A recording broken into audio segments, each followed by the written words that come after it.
올해 무농사 지은 것 중에 일부는 땅을 파서 묻어두었습니다. 어제 김장을 하는데 무가 모자란다고 좀 꺼내달라고 합니다. 포크레인이 있으니 땅을 파는 게 쉬우니 반듯하게 땅을 파서 무를 가지런히 놓고 그 위에 파레트를 덮고 이렇게 흙을 덮어주었습니다. 꺼내는 것이 쉬울 것이라고 생각을 했습니다. 그런데 막상 꺼내려니 제가 포크레인으로 땅을 생각보다 깊이 판 모양입니다.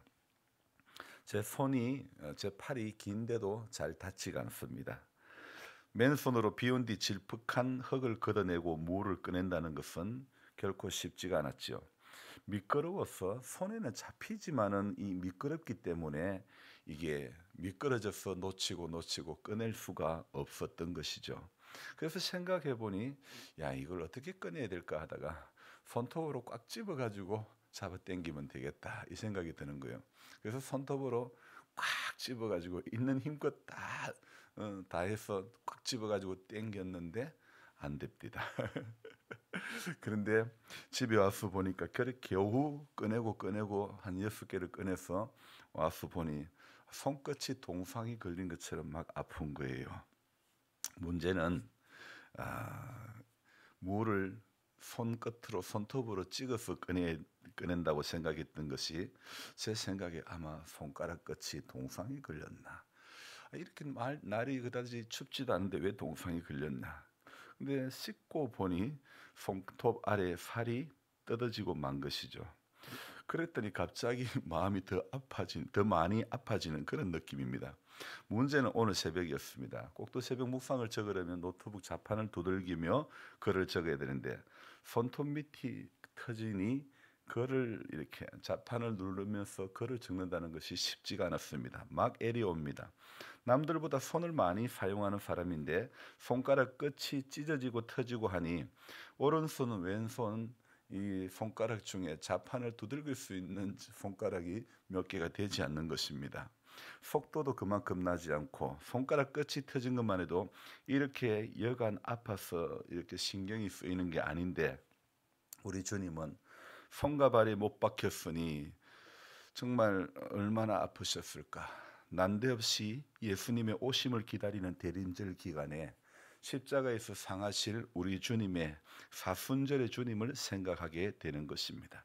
주님이 사셨던 가치와 그 가르침을 따라 조금이라도 좀 더 닮아가는 목사이고 싶었지만은 그것도 쉽지는 않습니다. 예수님도 저처럼 똑같은 육체의 한계를 가진 그런 몸을 입고 이 땅에 오셨는데 주님의 사역의 현장과 나의 사역의 현장에는 사뭇 다름이 있습니다. 그래서 오늘도 고민해 보는 것은 과연 이게 맞나? 스스로 또 질문을 해보지 않을 수가 없습니다. 요한복음 2장에 가나 혼인잔치의 첫 번째 기적과 4장에 왕의 신하의 아들을 고치는 두 번째 기적, 그리고 5장에서 38년 된 병자를 고치는 그 세 번째 기적, 그리고 6장의 서두에는요 오병이어의 기적의 이야기가 나오고, 그리고 바로 이어서 우리 주님께서 물 위로 걸어가시는 다섯 번째의 기적을 행하시는 겁니다. 자, 이 다섯 번째 기적, 이 물 위로 걸어가시는 다섯 번째 기적은요, 이 6장 서두에 나오는 오병이어의 기적과 연관시켜 해석을 해볼 필요성이 있는 것입니다. 자, 그래서 우리가 읽지는 않았지만은 바로 앞 구절 15절을 같이 한번 읽어보겠습니다. 그러므로 예수께서 그들이 와서 자기를 억지로 붙들어 임금으로 삼으려는 줄 아시고 다시 혼자 산으로 떠나가시니라. 아멘. 자, 15절에 무엇이라고요? 사람들이 한 행동은 무엇입니까? 그들이 와서 무엇합니까? 억지로 붙들어 예수님을 뭐 삼으신다고요? 임금 삼으려고. 그리고 왜 임금 삼으려 했을까요? 덕 보려고. 그렇죠? 자, 혼자 임금 삼으려 하시는 줄 알고 주님은 하신 행동이 무엇이죠? 자, 다시 혼자 산으로 떠나시니라. 저는 어제 4장 이 46절의 말씀이 생각납니다. 예수께서 다시 갈릴리 가나에 이르시니, 거기에도 다시 이르시니. 여러분 요한복음 자세히 읽어보다 보면요, 다시라는 단어가 많이 나옵니다. 그래서 이것은 오늘 우리 주님은요, 어떤 한 기적을 행하시는 그 과정에서도요, 주님이 다시 어떤 행동을 하는 것은요, 주님께서 그 행동을 통해서 그 일을 통해서 하시고자 하는 의미가 있기 때문이죠. 그래서 예수님의 첫 번째 물로 포도주를 만든 그 현장 가나에 다시 가신 까닭은 어제 제가 뭐라고 했습니까? 왕의 신하의 아들이 죽어가고 있었기 때문이고, 거기에서 두 번째 기적을 행하시며 그 아들을 살려주시기 위함이라고 말씀을 드렸죠. 오늘 이 본문에서 자기를 억지로 붙들어 임금 삼으려고 하자 주님은 어떻게 해요? 다시 산으로 가셨다. 다시 산으로 가셨다는 이 문장에는요, 여러분 우리가 생각해 봐야 될 것이 있습니다. 다시라는 말은 전에 했던 어떤 행동을 의미하는 것이고, 그리고 혼자라는 말도 또 주의 있게 봐야 됩니다. 혼자 주님의 사역에 많은 시간은요, 혼자의 시간을 가졌다는 것입니다. 그리고 산으로 가셨다. 산은 주님이 사역을 할 수 있는 힘을 얻는 원동력이 바로 산이셨다는 거죠. 이전에 한국교회가 기도하는 교회였을 때 강사들이나 기도원 관계자들은 기도원을 기도의 성산에 올라온 것을 환영한다, 이런 멘트를 많이 하셨죠. 지금은 기도의 성산은커녕 주일 예배 자리에 한번 오는 것도 어려운 그런 실정이 되어버렸습니다. 산으로 피신하신 주님이 한밤중에 제자들이 있는 배를 향하여 물 위로 걸어오셨다는 것이 오늘 바로 이 다섯 번째 기적의 배경이 되는 것입니다. 이 요한복음에 나타난 주님의 다섯 번째 이 물 위로 걸어왔다는 것은 분명히 기적이 분명합니다.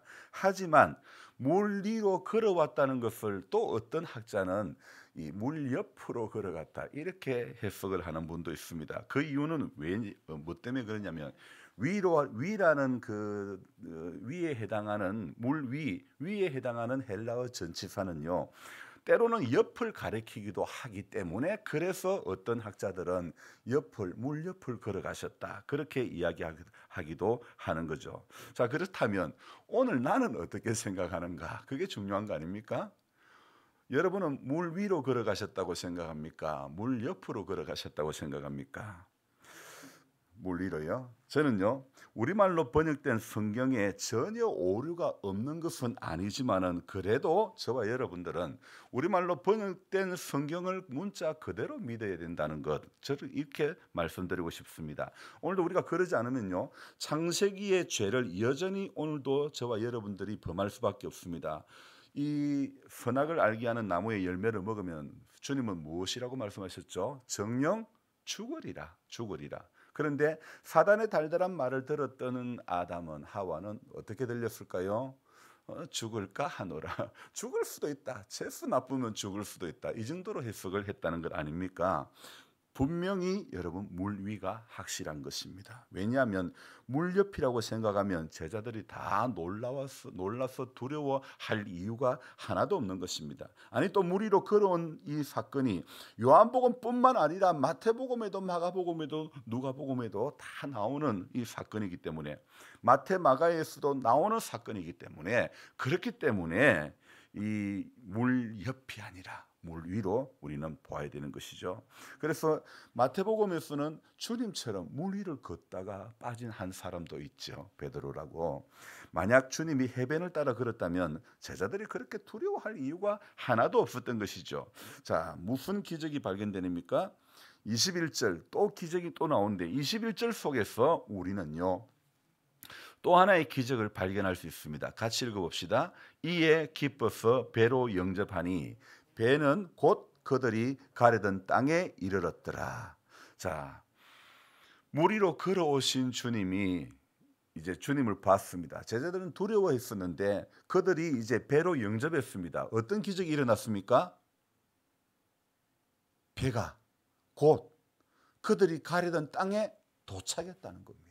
주님을 영접하니 여러분, 인생의 목적지가요, 우리 어떤 꿈을 꾸고 어떤 목적을 가지고 살아간다 하더라도 주님을 영접하면 우리의 꿈이 이루어지는 줄 믿습니다.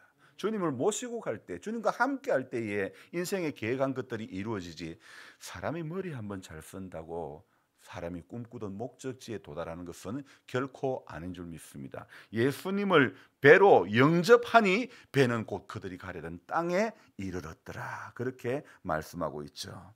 여러분, 목적지에 도달했다는 그런 말씀이죠. 여기서 우리는 앞서 말씀드린 다시라는 말씀과 또 같이 중요하게 보아야 될 단어가 바로 곧이라는 단어죠. 즉시 배가 가버나움에 도착했다는 것. 제자들이 이에 기뻐서 영접하니 주님을 영접하는 순간 즉시 도착한 것으로 오늘 21절은 표현하고 있습니다.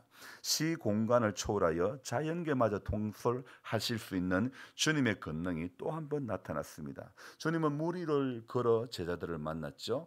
주님께서 혼자 산으로 떠나신 것은 사람들이 임금을 삼으려 했기 때문에 혼자 산으로 떠나셨죠. 다시라고요. 그러나 마태복음에는 다른 이유가 나옵니다. 무슨 이유일까요? 사실은 주님이 혼자 산으로 가신 이유는, 가장 큰 이유는 무엇입니까? 자기를 임금 삼으려 했기 때문에 주님이 피해서 간 거예요. 마태복음에 무엇 때문에 갔느냐? 주님은 기도하러 가셨다고 기록하고 있습니다. 여러분, 그래서 성경은요, 이 마태, 마가, 누가, 요한은 공간 복음이라, 그래서 같이 이렇게 봐야 되는 겁니다. 한 복음서만 보고 해석을 하면 안 되는 것이죠. 그래서 마태복음에서 주님이 산으로 가신 이유는 한적한 곳으로 가서 우리 주님은 기도하시러 그렇게 가셨다. 그래서 기도에 너무 열중하신 나머지 제자들과 약속한 시간에 배를 타지 못했던 것이죠. 어쩔 수 없이 그래서 주님은 물 위를 걷는 길을 선택하신 거죠. 바로 여기서 우리가 간과하지 말아야 할 사실이 있습니다. 하나님이신 주님께서 그렇게 열심히 기도하신 것, 배 시간을 놓칠 정도로 우리 주님께서 기도에 집중하셨다는 것, 이것은 우리에게도 말할 나위 없이 저와 여러분들도 기도에 집중해야 된다는 것이죠. 산에서 주님은 하나님과 많은 교제의 시간을 가졌던 것입니다. 바라기는 저와 여러분들도 우리 이 임기 교회에서 하나님과 많은 기도의 시간, 기도의 교제를 가질 수 있기를 주님의 이름으로 부탁드립니다. 우리 주님께서 가장 어려운 기도가, 주님에게 가장 어려운 기도가 있었다면 어떤 기도였을까요? 우리 주님은 수많은 기도를 하셨지만 그 가운데 가장 어려운 기도, 어떤 생각나는 것이 없습니까? 이런 노래가 있죠. 어떤 동산에서 기도하실 때 주님의 얼굴은, 손과 발은 피로 물들었네. 어디 동산? 겟세마네 동산. 주님이 그 겟세마네 동산은요, 주님께서 같은 제목으로 3번이나 기도하셨던 것은 하나님께서 응답하지 않으셨기 때문이죠. 결국 주님은 자신의 의지와 결정으로 십자가를 지고 마시는 겁니다. 하나님께서 그때 응답하셨더라면, 주님의 십자가를 지시지 않는 길로 응답을 하셨더라면 우리의 구원은 결코 완성되지 않았을 것입니다. 그런 의미에서 본다면 하나님께는요, 무응답도 응답이라는 것입니다. 내가 원하던 방향으로 되지 않아도 그것은 응답이라는 것을 우리는 확신해야 되는 것입니다. 사람이요, 수십 년을 기도해도 특별한 응답이 없을 수도 있습니다. 병원에 가면 아무런 문제가 없다는데 내 몸은 괴롭습니다. 그것은 무엇을 말합니까? 저는 그렇다면 내 마음의 문제는 없는가 생각해 봐야 될 것 아닙니까? 기도하는 사람의 이 자신의 문제인 경우도 많이 있다는 것입니다. 예수님처럼 무응답도 응답이라는 사실을 기억하고 그렇게 응답이 더디어도 애쓰는 그런 모습이 무소부재하신 하나님께서 그 모습을 지켜보시지 않을 리가 여러분 없지 않습니까? 여러분, 아무리 약을 먹고 아무리 병원 다녀도 안 낫고 몸은 괴롭고 아프고 힘든 거 주님이 모를 리가 없지 않습니까? 그리고 그럼에도 불구하고 기도하는 사람의 그 기도를 주님은 결코 안 들으실 리가 없지 않습니까? 그러지 않습니까? 누구든지 너희 중에 자식이 떡을 달라는데 뱀을 줄 사람이 누가 있겠느냐? 그러지 않습니까? 우리 주님은요, 우리가 졸면서 꾸벅꾸벅 하더라도, 그래도 힘들어도, 그래도 와서도 제대로 말씀도 못 들고 너무 몸이 때로는 괴롭고 그래도요, 주님은 우리의 단 한마디의 기도도, 주님 아시지요 하는 그 한마디의 기도도 결코 외면하지 않으시는 줄로 믿습니다. 연약한 우리에게는 하나님께서 어떤 경로든지 반드시 응답해 주시는 것입니다. 아니면 어떤 특혜를 주셨으라도 주님은 해결해 주시는 줄로 믿습니다. 그래서 우리는 기도하되 끝까지 기도해야 된다는 것이죠. 목적과 목표를 위해서가 아니라 주님이 하셨으니까 나도 한다. 어제 며느리가 첫 손주를 출산했습니다.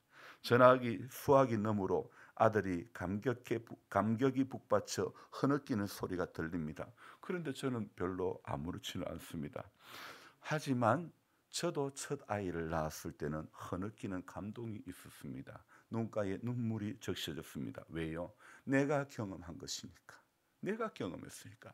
어제 아들은 자기가 경험한 거니까 눈가에 눈물이 적셔지고 흐느끼는 소리가 전화 수화기 너머로 들리는 것입니다. 여러분 마찬가지입니다. 신앙은 내가 경험해야 되는 겁니다. 오늘 우리가 다니엘 기도에 수많은 강사들의 간증을 들었지만은 여러분, 신앙은 내가 경험해야 되는 겁니다. 주님은 내가 만나야 되는 것입니다. 하나님의 은혜는 오늘도 내가 경험해야, 내가 오늘 그 은혜에 감사하며 흐느끼는 그 감동이 오늘도 있어야 되지 않겠습니까?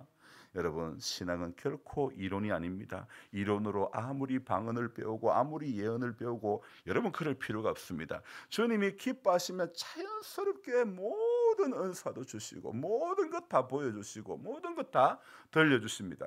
사람이 우리가 주님이 기뻐하시는 일을 하면 주님께서 주님이 우리가 할 일을 대신해 주시는 겁니다. 저는 현대라는 직장을 그만둘 때 이 직장을 그만두고 신학을 하는데 어떻게 먹고 살까 참 걱정이 많지만은 그때 제가 갈등하고 고민하고 있을 때에 교회 집사님이 형제님이 하나님 일을 하면 하나님이 형제님 일 대신해 주십니다. 그럴 때에 또 담임 목사님께서 사도행전 27장에 유라굴라라는 강풍이 불었을 때에 바울 한 사람 때문에 그 배에 하물과 배는 파손당했지만은 그러나 한 사람도 생명에는 지장을 받지 않았다는 것.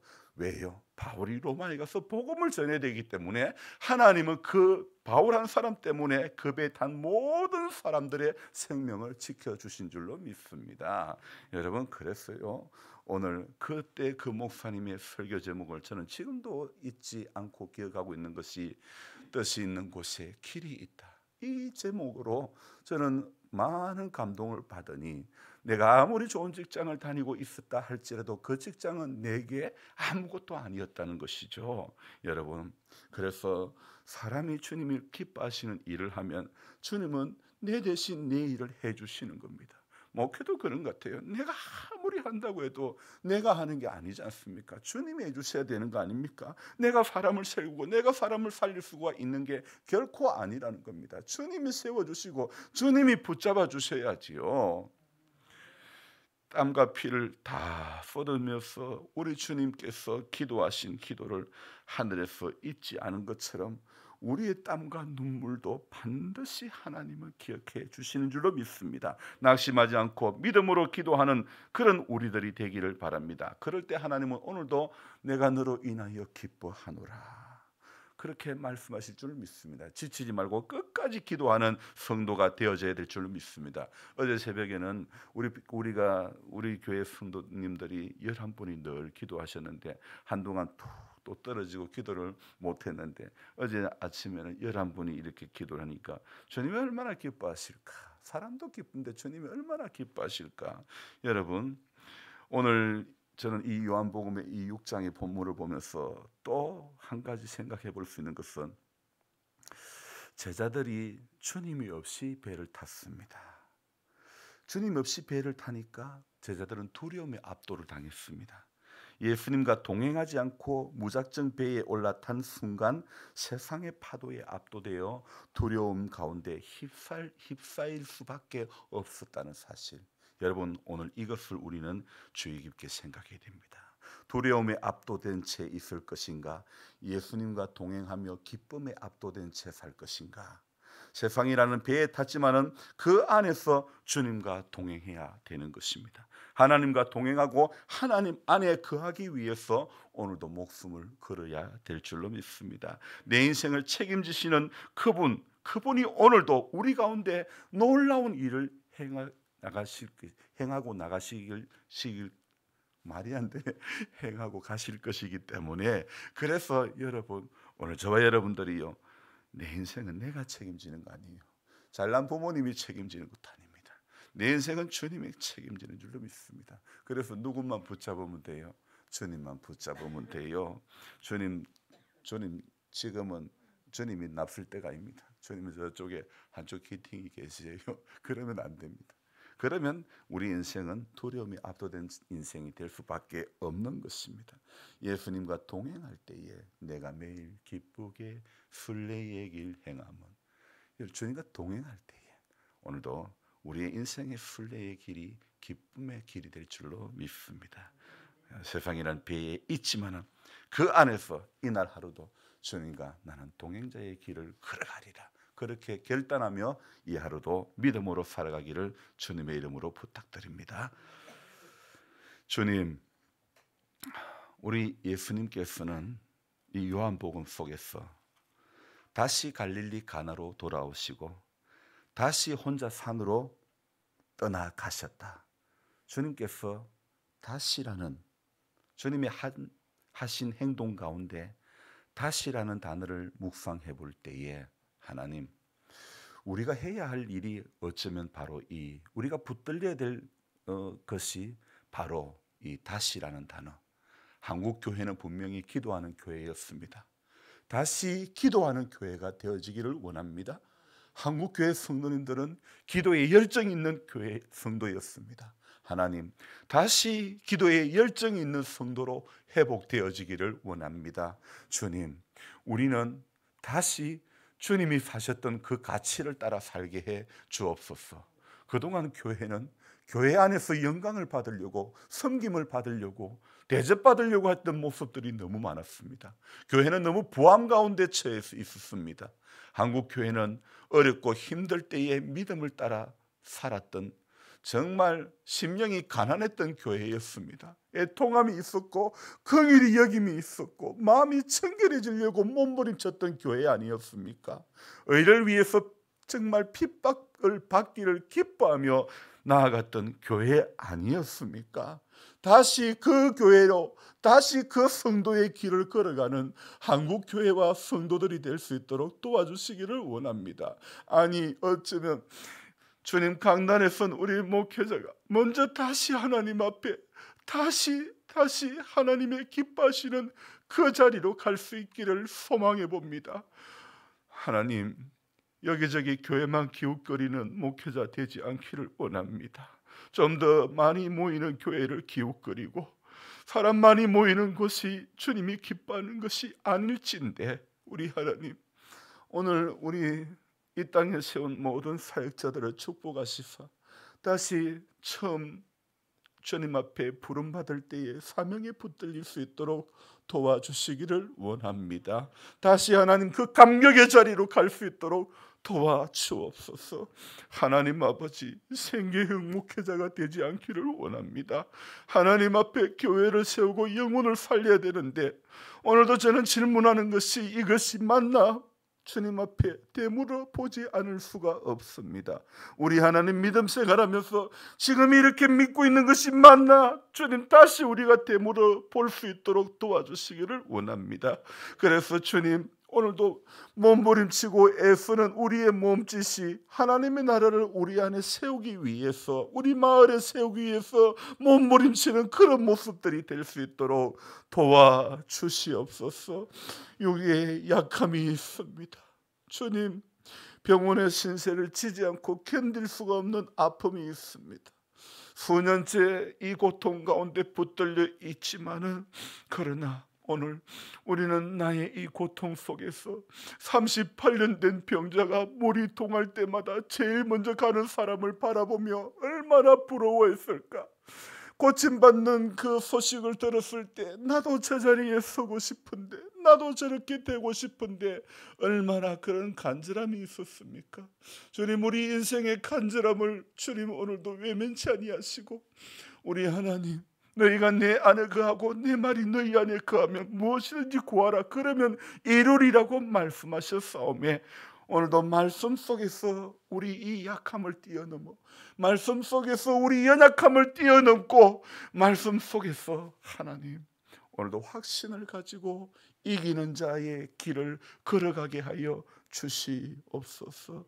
사랑의 주님, 저의 몸된 교회가 날마다 평안하여 든든히 서가고 마을 속에 꼭 필요한 교회가 되게 해주시고, 우리 성도님들도 꼭 필요한 마을 속에 한 주민이 되어질 수 있도록 우리 모두가 주님 교회 안에서 잘 믿는 자 머무르지 않기를 원합니다. 마을 속에서 삶의 자리에서 하나님 영광 드러내도록 도와주옵소서. 존귀하신 예수님의 이름으로 감사하며 기도드리옵나이다. 아멘. 간절한 마음으로 주여 부르고 기도합니다. 주여, 주여, 주여.